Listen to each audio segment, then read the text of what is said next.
So, hi guys! Good evening sa lahat! So, ngayon guys, magawa ako ng sandwich kasi may pasok yung amo kong lalaki at gusto niyang magbaon ng sandwich guys. Tapos, yun ang gagawin ko pala is yung stick na leftover namin kaninang tanghali. So, ito daw ang gusto niyang i-gawing sandwich.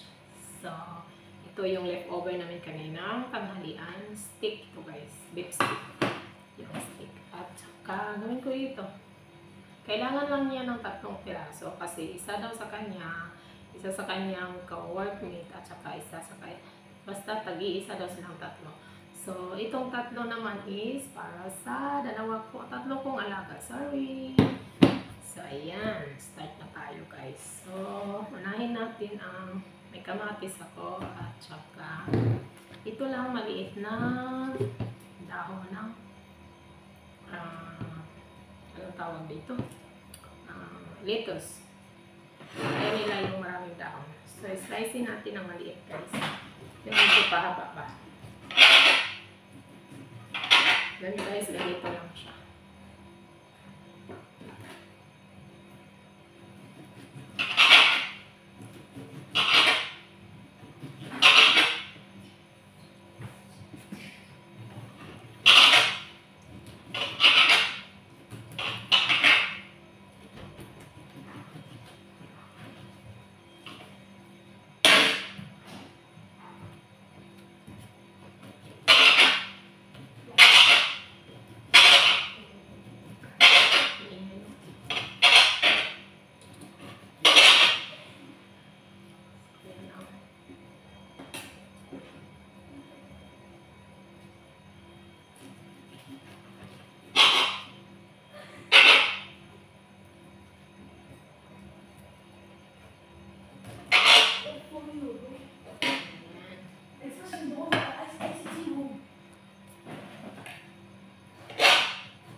Iwa tayo ng kamatis. Ayan. Tapos, ito guys. Maliit. Kunti lang dito guys. Kunti lang dito. Kasi ayaw nila maraming dahon. Ayan lang.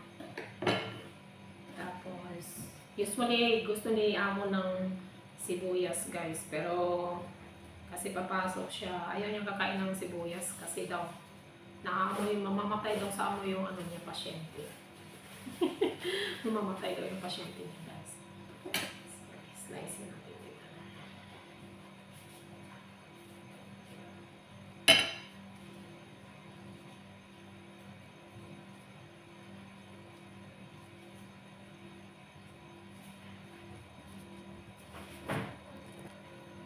Lagyan siya natin ng ketchup, konting ketchup.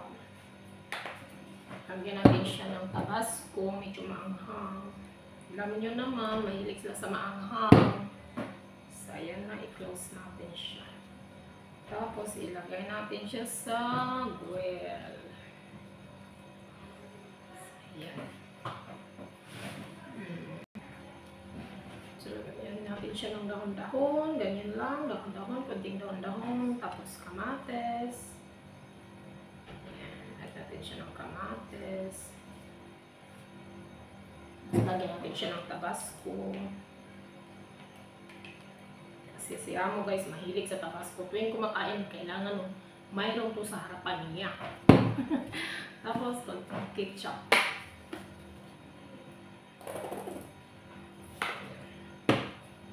So, ayan na. Natin siya.